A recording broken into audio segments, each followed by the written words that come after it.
right, everybody, thank you for tuning into The Grit Life. Here we are again today with a very special guest. This guy has really played a part in my life, Lewis, that has really, helped me a lot in my journey. And so as a creative, I've always, sometimes I've needed tools that I didn't own, right? Yes. And so I needed a partner, strategic partner that could help give me the access to the tools that I've needed to really help me produce the type of visuals that I want to create for my business. And I stumbled upon a company called Austin Movie Gear. Wow. And ever since I met the owner of Austin Movie Gear, Keith Mullins, this dude has been the nicest, most educational, almost like a mentor in this filmmaker creative space for me. So I'm very excited to bring him onto the camera today because, again, the nicest person, but he's also a living testament to grit, in the sense of he started a business. He's that over the 8 years? So in 2013. Okay, so wow. Since that time, man, he's started something and he's never quit. He's been persistent with it. And now I definitely got to rank the #1 rental place in Austin, Texas, Austin Movie Gear. Everybody welcome Keith Mullins. Welcome. Yes. Well, it's so great to be here with you, Jerry. Absolutely, man. Again, it's been very special to know you and to have you in my life because you don't know what you don't know, right? And as a aspiring anything, you need people in your life that know more than you to be like, hey, I don't know what you're doing, but you need to do this. I don't know why you did that, but don't do that again. And you need that. And so I had that with you in the filmmaking space. I'm very grateful for that once again. Yeah, I remember that time very well, and I would go home and I'd talk to my wife and I said, there's this young guy, he's really talented, and he's coming in and we're teaching him how to do stuff, and I think he's going to do good stuff. I think he's going to do good things, right? That's awesome. And, I felt that like from the beginning with you. I just said, here, he's moving, he's working. Every time he makes a mistake, he learns from it, he does something better the next time, and so he's just continually getting better. So that's kind of what we try to have at Austin Movie Gear, is a place where people can develop a little bit, right? Sure. We're taking advantage of a change in the equipment business in that a lot of better and better video equipment's getting cheaper and cheaper. Yeah. Right. So it's starting to be accessible to all kinds of people, but everybody doesn't know how to make the most of it, right? Sure. So we try and keep up with pretty recent equipment, newer things, and when people come in, we always say, it's better to learn how to use it here than on set. True. That's true. But that's sort of our philosophy, and we still do demos, free demos for people of just about anything in our shop. Just come by and let us know, and if it's not rented, you're welcome to play with it for a while. Just test it out. See what you guys offer tons of amazing classes. We do. We kind of slowed down on that with the pandemic, Sure. but we're just about to kick back into gear with that as well. That's exciting. So we had two kinds of classes. We gave free classes like once a month on a given topic, like how to use Canon cameras, and we'd open up, and we'd set out a bunch of Canon cameras and let people play with them, and talk to them about how to get the best results with them, use the autofocus, things like that. So just because you have a hammer and nails don't mean you know how to build a house. Yeah. Right? And that's the principle. It's like me in music software. I have the best music That's software. right. Don't mean I'm composing over here. Doesn't help me much, though. Yeah, but so I guess we sort of found a spot kind of, for people who just don't have a budget. Yeah. Not for the big things. Well, our budget is X number of dollars, and here we're trying to. No, we have people who come in and says, well, what can we do for $100? What I think is so special about that is that you're supporting the process of alchemy, right? And in the sense of there's creators out there, and they need access to resources, tools, and information. And you have been able to facilitate or foster that creativity within other people. And I think that, again, you've helped support the culture of Austin. I mean, I know so many filmmakers, award-winning, whether it's like award-winning music videos, television sets, feature films, indie films, people have used Austin Movie Gear. And I think that you have definitely played a very, very big role in fostering that creative community in Austin, because there's fewer and fewer resources out there. Everyone's scaling up. Everyone's getting more rigid with their prices and more expensive with the economy, what's going on right now. Right. And okay, so saying all that, I want to go back to how and why you started Austin Movie Gear, because there had to be a need, and I'm curious how you felt that need. The trigger for starting Austin Movie Gear was the movie came out. Okay. The very first movie. And I saw some videos online and I said, that would be a great thing, but it's kind of expensive, right? Yeah. And I think I'd love to have one, but I think it'd also be great so that people could rent it from me, so people could use the movie who could never afford it, right? And so that was our very first idea. And they kept saying, we're gonna, you can start buying them on this day. It's gonna be soon. Finally, they came to the day the website was jammed. Couldn't get anything. So I said, okay, well, forget it. I'll try tomorrow. But I couldn't sleep, and I woke up at about 2 a.m. and I said, well, I'll try again. Bang, it went through. Nice. So we were like the 72nd movie in the world. Okay, that's so cool. Yeah. But once we did that, we started to see some other needs for things. I had some other camera equipment and.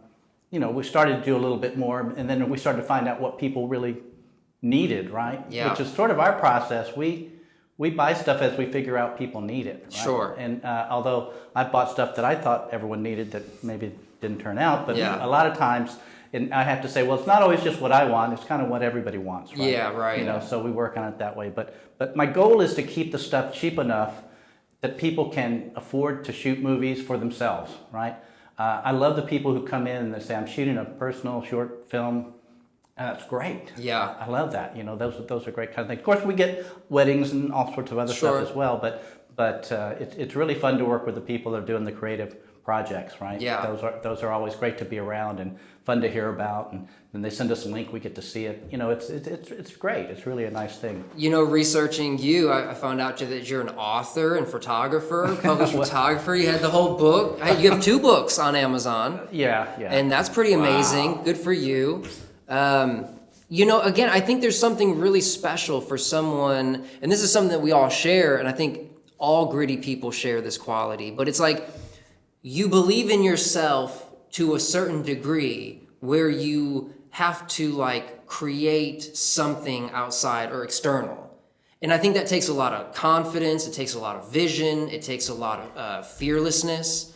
And any time I come across somebody like that, it only increases the amount of respect I have for that person, because I know how tough it can be to, block off all the negative attention and insecurities that the world tries to present to you.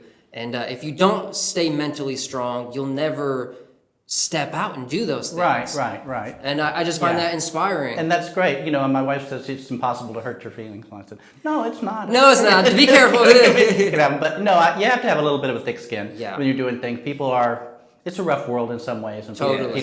People come and tell you you're not doing the right thing, or this is a bad idea. But basically, we had very little of that. We had a lot of people come in and say, wow, this is great, I'm happy I can get this, and they'd say, what would be great if you also had with some lights, if you had some lights. And so we started getting lights, we sort of grew as along, and people said, well, I had 1 C-stand, and people said, I need more than 1 C-stand.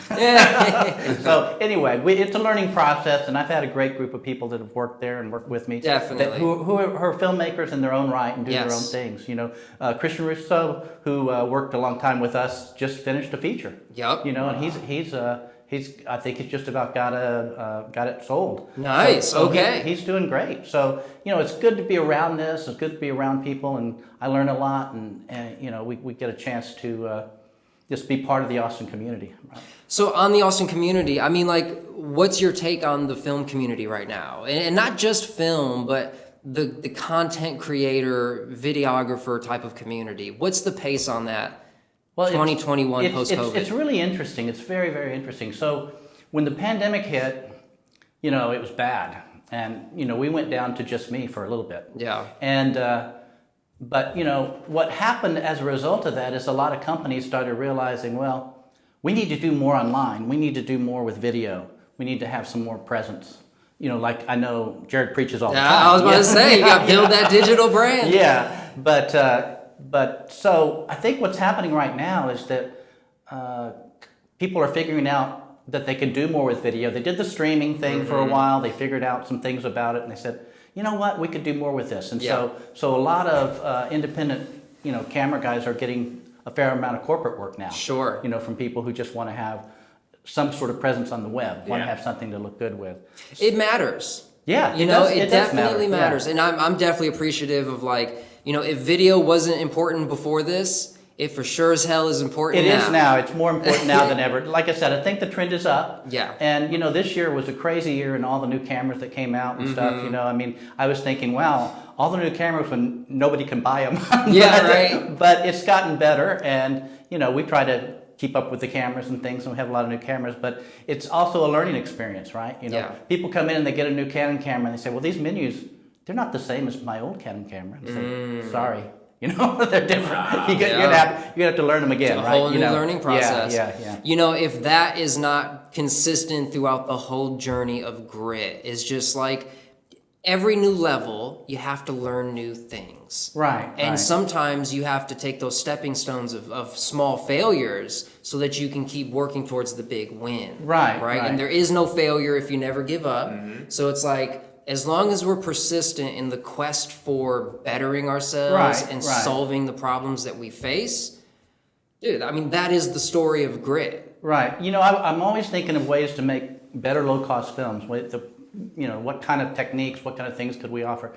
There was one of my favorite really old filmmakers, Cocteau, he had a saying, he said, film's not going to be art until the things that you need to make it are as cheap as pencil and paper.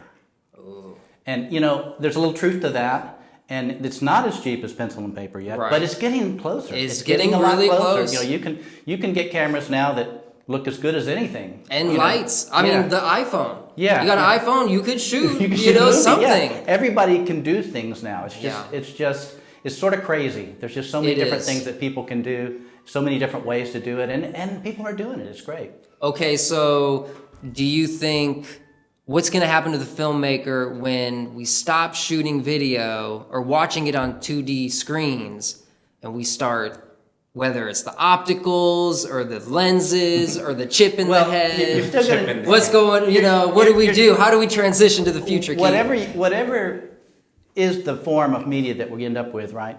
You'll need the content creators. You'll need people to write it, produce it, figure out how to use this stuff. And the people who have kind of kept up with the things to date will be a step ahead of everybody else at figuring it out. Sure. Because if you know how to use things now, they're going to evolve a little bit. You'll have a much better shot at figuring things out that are, more complicated. Yeah, I had an idea when they came out with 360 cameras for having a monster who just ate everybody, and then the very last shot he eats the camera, right? Boom, the end. But anyway, I'm saying there's a lot of new technology. There's a lot of new things. We're just always trying to figure it out. What do you think the role is of content creators for what's going on today? I mean, you yourself, you did the thing of Johnson. What was the book about? The photography book. Oh, I had a book about how to pick a digital camera. But you had one about flowers or Johnson City or something, right? I have one that's just sort of a wildflower book. I was out and it was just so beautiful. I took about a zillion pictures of wildflowers and put them in a little book. So I feel like things like that have impact, right? I mean, I saw you had people, you had signing booths and big groups of people coming and looking through the photos. You created a whole thing with the content that you created, and other people benefited from it. And so it's like you deal with so many filmmakers, content creators, you're a creative yourself. What role does that play in the world? Does that add beauty? Does it add perspective and knowledge to people's lives? It's always a big debate, what about art? What does art really do for you? And a lot of people try to get some things out of art that doesn't always work out, Yeah. It's not always the best message medium, for example. But, I really believe the best thing you can get out of art is inspiration. So when people see things, they can get inspired to do more. They can do their own thing. So when you hear a great song, it might, give you an idea for a film or think about something that you want to do. So really, I don't know what else there is that's great about art other than it can inspire you to do your own things, to do things like that. I've always had a unique approach on content.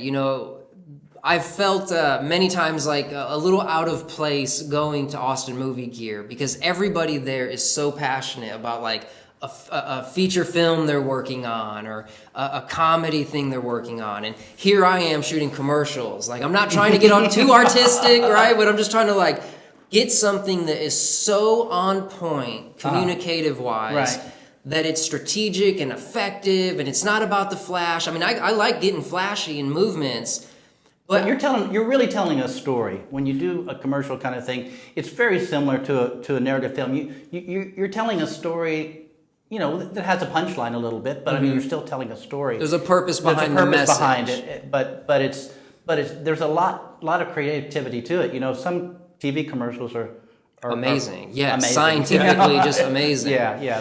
So that's the thing that I was talking about. There's a difference between people who create art for inspiration and stuff like that, and I feel like there's a whole new wave of creators that are just using content as a medium of communication. Right. And that's always been how it goes. You know, when I go back to when I was just starting out, which is so long ago. Just can't be that long ago. But for example, the example I use is like desktop publishing. You know, in the beginning, you know, no one knew how to do it. There was Word. There was Word. Yeah, that's exactly right. You could print out text, but you know, putting graphics in was a big headache. And you know, I think Steve Jobs said, you know, we don't need color computers.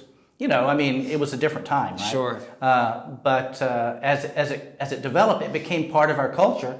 Everybody does that now. Yeah. If you want to print something out and put some pictures on it and make it look nice for an invitation or anything, everybody can do it. It's true. So that's kind of the direction that film and communication is going to go. That you'll have another method that almost anybody can use to communicate, right? And it's happened a lot in the pandemic in that people have been forced to shoot videos, you know, and we see all the things taking off like TikTok and all the things where people do crazy, amazing things at home and shoot them. And it's all a form of communication. It's all getting out there and just, you know, having fun and communicating with other people. And like you were saying, the cost of entry is so low. You pretty much just have to participate at this point. Right. And so to bring it back to grit, I mean, this leads me back to this like universal principle of just like people who believe that they have potential to do more in their life.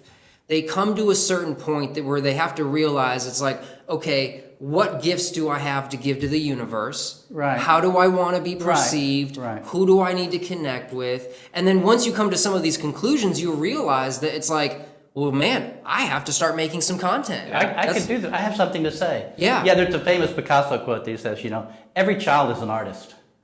The problem is just staying an artist as you grow up, right? Oh, good point. That's a good point. It's very I tough. myself try to not get too caught up in the insecurity and fear of what I look like, what I sound like, you know, and again, because I believe that I have a message. I am an artist deep down and I have some messages to push out there. And so again, I'm learning how to use content, video to push that out there. And I find that as long as you're in alignment with your own truth, other people are starting to relate to what we're putting out. They can tune into you more. They can kind of see what you're doing, and you know, things bring other things, right? You know, we've seen like people who worked on a film and then they make their own film. Right? They help somebody make a film and they said, "Yeah, I can do this, and I have a great idea for a film," and they do it, right? So what I like is all these different independent films, all these things, and there's so many different places to put them now. Yeah. So many different ways to display them. It used to be, you know, when I was in film school, they'd say, you know, there's no point in making a movie if you're not in Hollywood. There's no point because you're not going to be able to do anything with it. It's just a waste of money and time. And, you know, all you can maybe do is make a personal film. Sure. And I thought, that's great. I'd love to make a personal film. You know, challenge accepted. right. But it's way better now. There's all sorts of different ways to distribute films, all different groups you can show them to, things you can happen. We have a thing that we're about to start up again, where we like once a month have a screening where we have a projector in a room and we show people's movies, right? So people. I participated in that a few times, yeah. and how special it makes a person feel to show up in a room with some other people and you show your stuff and other people look at it and you know, and give you some feedback. Yeah, and it's other filmmakers. So not only is it a great place to just see what other people are doing in one spot, but it's also a really good networking opportunity. You know, you find we've been people watching stuff and they said, "Who did your sound there? The sound is so good." And he said, "Well, I had this guy do it." Well, let me write that down. Yeah. Oh, wow. You know, so things happen. And they do. And that's what I love about Austin Movie Gear. You guys literally stimulate the environment of creativity and creators here in the Austin community. Yeah, we are, like I said, we kind of had to hold off on classes for a while just because you know why. But we're about to start them up again. You know, we have a really nice class on documentary stuff. Jeffrey Brown teaches, and I'm hoping we'll get him back again to do another round of those classes. He's very knowledgeable, and it's not just about how to make a documentary, but how to market and sell the documentary, which is probably the most important part. Yeah. So anyway, we had a lot of interest in that, and you know, people are really learning a lot when they come to these things. So it's satisfying. It feels good for me to have people learn things and do things. Watch people grow. I'm happy to rent equipment, but it's the people that matter, right? That's kind of the thing. It's what they're doing, how they're growing, and we are like working with people who've never really done a lot of stuff before. So so this can happen. Somebody rents a piece of equipment, they get it out there, and you know what? They can't really make it work. They don't know really how to make it work, and a lot of times they'll come back and say, I rented this, I couldn't use it, I didn't know how to use it. And what we'll do is we'll take them and say, let's show you how to use it. Yes. And a lot of times we'll just give them a credit for that or something, but you have to take chances. Sure. You have to try to do something a little beyond what you know how to do. And sometimes you stumble and sometimes you fall. But what we do is we say, okay, someone will say, well, this camera couldn't do X, right? And we'll, yeah, it does. Yes, it does. We don't teach you. But here's how you do it. Yeah. So anyway, it's like you said, we do a lot of education. I think it's important. It's just a whole river of equipment coming out, flowing so fast now. So many different things. It's hard for all of us to keep up. We're just learning all the time. We get a new piece of equipment in, we're all learning it, right? You have to be an expert. Become the expert of yourself. It takes there's a lot of stuff happening. People say, okay, I want to shoot anamorphic. What does that involve? And it's like, okay. How do you spell anamorphic? But it's a growing experience for us as well. Everybody who works for me has learned a lot about filmmaking as they always say when you teach something, you learn it twice as good because you knew it already, and then you're going over it again, and so you actually learn it better. Because when you do something yourself, you can kind of find the path to do it. But when you're telling somebody else, you have to tell them all the paths. You have to say, okay, well, this is how I did it, but there's this other way to do it, and this other way. So you end up learning more. Great. And actually, changing a little bit more into the subject of the grid and business and stuff, hearing you both talk about it's more into the artistic side of things, but how you transition that, hey, I love art, I love photography, I like videography, to like business and keeping it into like, hey, you know what? I need to make a living out of this. In your life when it coming down to opening or having stores, like what got you into like saying, I have to do this? Well, you know what? Like I said, I was sort of driven a lot by the technology. As the technology got more within reach and everything, coming from a background where you had to have a fortune to make a film. When I was in film school, we made the films from the kids whose parents could afford to buy the film. So it didn't matter how good your idea was, unless your uncle or your dad or somebody would pay for the film. So I worked on films that I didn't really care much about because I couldn't afford to pay for the film, but these other guys could. So we'd shoot their film, right? Yeah. Okay. So that is over. That's not the way anymore. As Jared said, almost anybody can pick up an iPhone and shoot something. Almost anybody can do something. So. What drove me with the technology, and I'd say, this camera's great, and it's not that expensive. I'm going to buy it and make it available, and rent it. So that's kind of been my approach. I've been trying to figure out what I like and what somebody could use, and also what's new and best, right? It's changing so fast. Yeah. I love what you're just saying because it sounded like it was just a solution-orientated type of approach where like you saw like, okay, filmmaking is super expensive. Only certain people can afford it, and then you position yourself in like a niche where like, hey, I need to make this like affordable and approachable for people. Absolutely, and you yeah. saw a solution and then a problem that only certain people were having access to. Well, that's amazing. That's sort of the way it goes, and it's still going that way. Like I said, there are cameras now that look as good as, 5 years, look better than the best thing you could get 5 years ago that you can rent for $100, right? I mean, it's broken wide open, so. Real quick, so on that, like, because I want to jump back in, I know that process must not have been completely problem-free or easy. So, like, where in the process or journey of you starting Austin Movie Gear, like, what are some problems you encountered, some failures that you had to, like, really reflect on and be like, okay, we have to make some changes, otherwise we won't last? Well, I guess the thing when I started, I imagine, I don't know if I want other people to use my stuff, right? Yeah, right. Because they're not going to maybe might break it. They might not take as good care of it as I do, Exactly. And I thought, but after we started renting stuff, we found that people were really pretty good. I mean, not that nothing ever gets broken, Sure. things get broken, but I'm saying it's been very impressive how well people take care of the equipment that they rent from you. Wow. So that was my fear at first, and we also had to figure out how to organize the equipment so people could know what was in it, a package, and put it back together. I know that sounds Sure. pretty banal, No. but that was an issue. We'd say, hey, I think, didn't we give you this cable? And they said, I don't think so. And I'm like, No. did we give them that cable? I was there. I was, you probably were talking about me. So we kind of developed a system where we do like kits and we take pictures of everything that goes out, and we make it a lot more official for us. Yeah. So that if someone calls and says, I didn't get this, well, let me look at the photos. Oh yeah, you know what? I think you did get that. Yep. And so that's sort of been the challenge.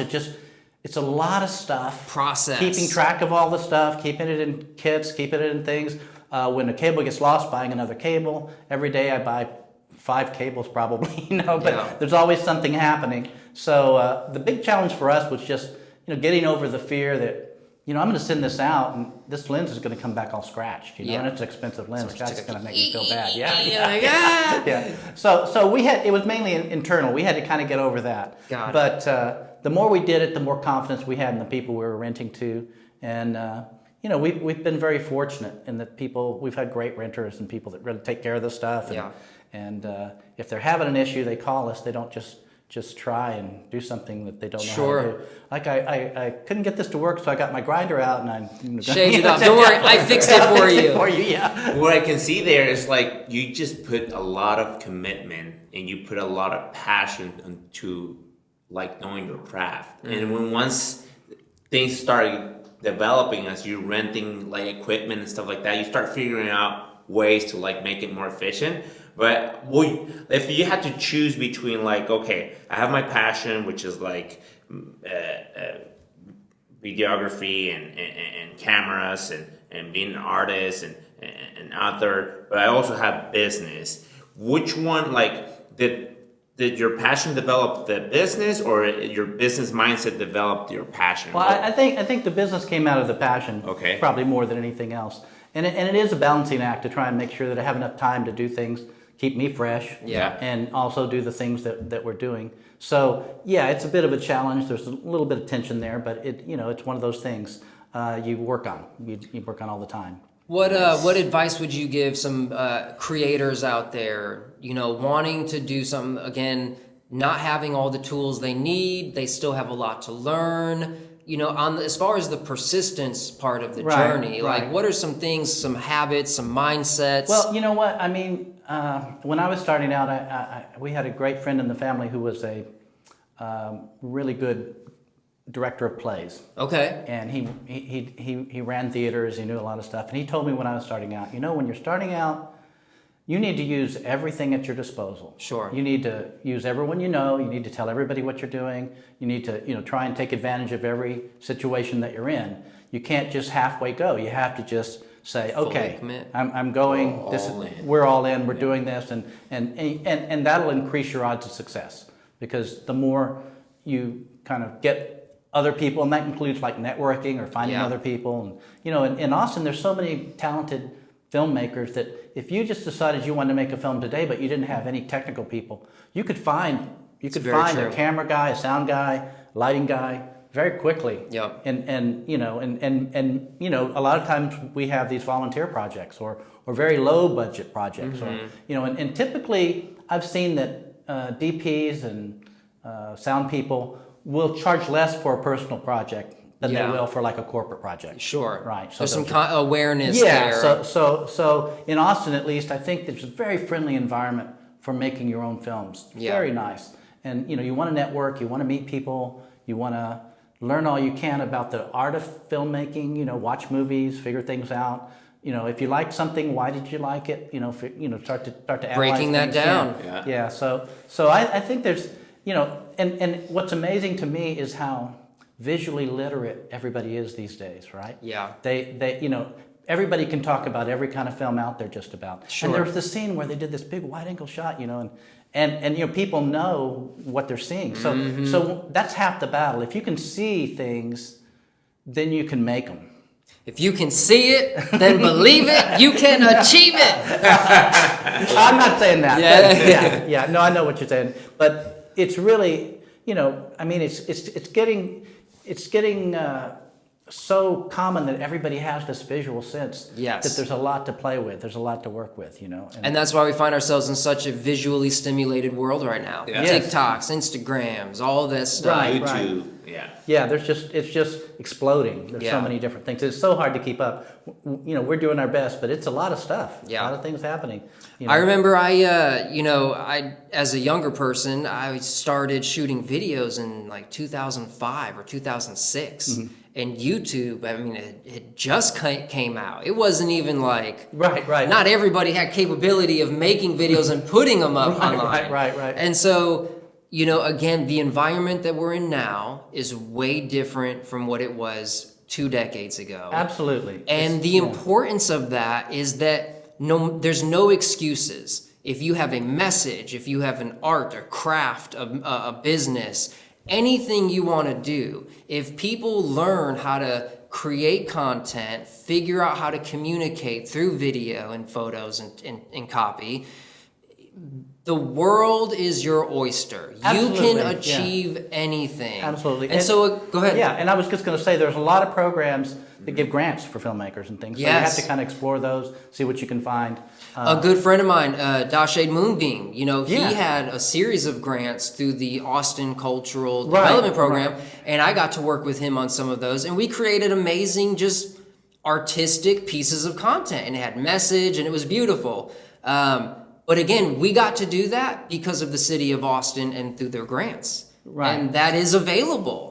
Right. There are things that are available and there are resources available. And like I said, there are people resources available. Yeah. You know, there are a lot of people. You know, people are very generous with their knowledge in Austin, you know, filmmakers and camera guys. You know, when I've met some DPs that have done some very big things, they'll tell us what their favorite thing to do is. Yeah. And, you know, how to, certain effects that they got, how they did it. You know, Yeah. You know, everybody shares. Yeah.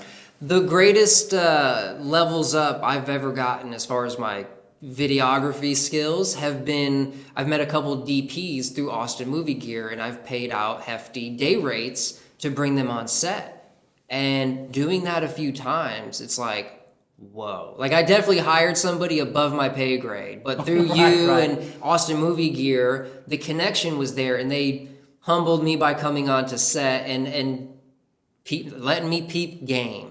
You know, and like you said, those human resources are available. Yeah, there's a lot of stuff like that. And, you know, we have people who just come by sometimes. We have a board on the wall where people put their cards, and they just take pictures of the wall. Sure, you know? Go home and research everybody. Yeah. Let me see what I can get. Yeah. Well, you know, thank you for talking with us, man. I mean, the story is wonderful. The movement that you're creating here in Austin is epic, and I see no one else competing with you. Well, in what I you're really doing. appreciate it. It's great being here with you guys. I've really enjoyed it. Yeah. Lewis, anything else? Grittiness, grit life? Before we wrap this up, like, if you can give us like 2 pieces of advice in reference to obviously owning a business and continue with your passion. I mean, if you could think about before the pandemic. I can tell you when I and started. After that, when I started, yeah. and I was trying to, do numbers and look at it, and I said, well, I think I could make this work if I could get like $500 rentals a week. I don't think I'll ever get that. Right. But we'll try. Sure. So we just went ahead and things blossomed out. So you have to have some confidence in yourself, because you won't be able to see your business as it's going to be. Mm-hmm. You have to get there. You can't visualize it doesn't just it's not instant coffee. You have to kind of think about it, plan it, and make adjustments along the way, right? Let that thing brew. Yeah. That thing brew. Impactful. And be consistent. Don't give up. Yeah, Yeah. I'd say stay after it, and our thing is we try to really make friends with the people that are renting from us and learn about them, figure out what they're doing, see if we can help them. So it's a people business more than it is an equipment business. So